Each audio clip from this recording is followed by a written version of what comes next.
Hidup ini adalah kesempatan. Hidup ini untuk melayani Tuhan. Jangan sia-sia. Sebelum mendengarkan firman Tuhan hari ini, kita sama-sama berdoa.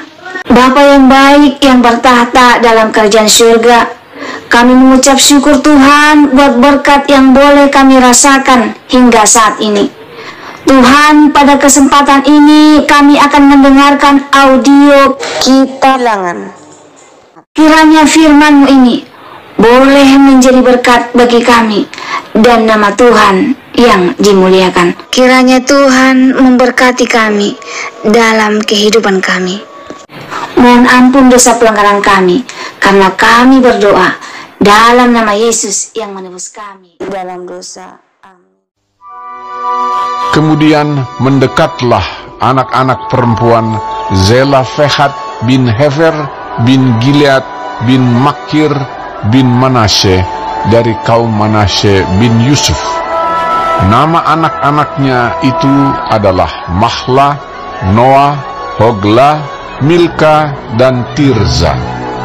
Dan berdiri di depan Musa dan Imam Eleazar dan di depan para pemimpin dan segenap umat itu dekat pintu kemah pertemuan, serta berkata, Ayah kami telah mati di padang gurun, walaupun ia tidak termasuk ke dalam kumpulan yang bersepakat melawan Tuhan, ke dalam kumpulan Korah, tetapi ia telah mati karena dosanya sendiri, dan ia tidak mempunyai anak laki-laki. Mengapa nama ayah kami harus hapus dari tengah-tengah kaumnya? Oleh karena ia tidak mempunyai anak laki-laki. Berilah kami tanah milik di antara saudara-saudara ayah kami. Lalu Musa menyampaikan perkara mereka itu ke hadapan Tuhan. Maka berfirmanlah Tuhan kepada Musa, perkataan anak-anak perempuan Zelafehat itu benar. Memang engkau harus memberikan tanah milik pusaka kepadanya di tengah-tengah saudara-saudara ayahnya. Engkau harus memindahkan kepadanya hak atas milik pusaka ayahnya.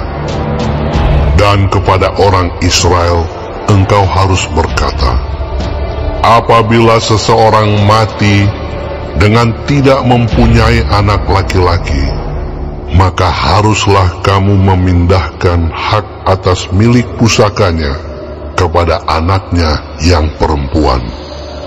Apabila ia tidak mempunyai anak perempuan, maka haruslah kamu memberikan milik pusakanya itu kepada saudara-saudaranya yang laki-laki. Dan apabila ia tidak mempunyai saudara-saudara lelaki, maka haruslah kamu memberikan milik pusakanya itu kepada saudara-saudara lelaki ayahnya. Dan apabila ayahnya tidak mempunyai saudara-saudara lelaki, maka haruslah kamu memberikan milik pusakanya itu kepada kerabatnya yang terdekat dari antara kaumnya, supaya dimilikinya.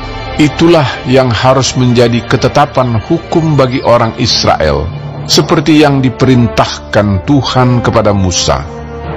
Tuhan berfirman kepada Musa, naiklah ke gunung Abarim ini, dan pandanglah negeri yang kuberikan kepada orang Israel.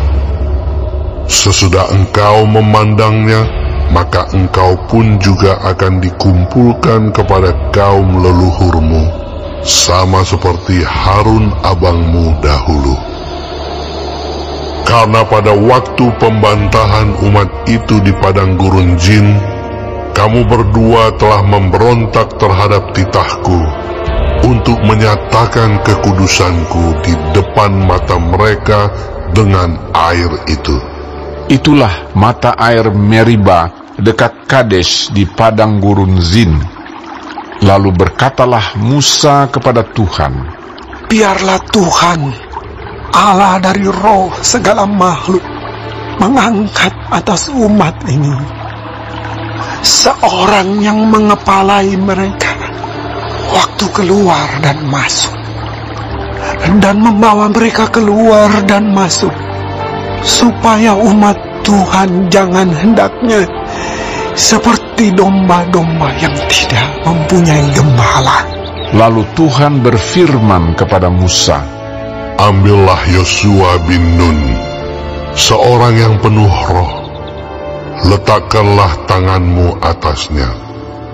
Suruhlah ia berdiri di depan Imam Eleazar dan di depan segenap umat. Lalu berikanlah kepadanya perintahmu di depan mata mereka itu. Dan berilah dia sebagian dari kewibawaanmu, supaya segenap umat Israel mendengarkan dia. Ia harus berdiri di depan Imam Eleazar, supaya Eleazar menanyakan keputusan Urim bagi dia di hadapan Tuhan. Atas titahnya mereka akan keluar, dan atas titahnya mereka akan masuk, ia beserta semua orang Israel, segenap umat itu. Maka Musa melakukan seperti yang diperintahkan Tuhan kepadanya. Ia memanggil Yosua dan menyuruh dia berdiri di depan Imam Eleazar dan di depan segenap umat itu. Lalu ia meletakkan tangannya atas Yosua dan memberikan kepadanya perintahnya, seperti yang difirmankan Tuhan dengan perantaraan Musa. Baik, sebelum mengakhiri firman Tuhan hari ini, kita sama-sama berdoa. Bapa kami yang di surga, dikuduskanlah nama-Mu. Datanglah kerajaan-Mu. Jadilah kehendak-Mu di bumi seperti di sorga. Berikanlah kami pada hari ini makanan kami yang secukupnya, dan ampunilah kami akan kesalahan kami,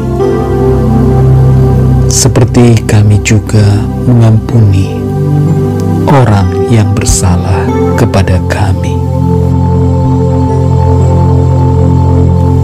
Dan janganlah membawa kami ke dalam pencobaan, tetapi lepaskanlah kami daripada yang jahat, karena Engkaulah yang empunya kerajaan dan kuasa dan kemuliaan sampai selama-lamanya. Amin.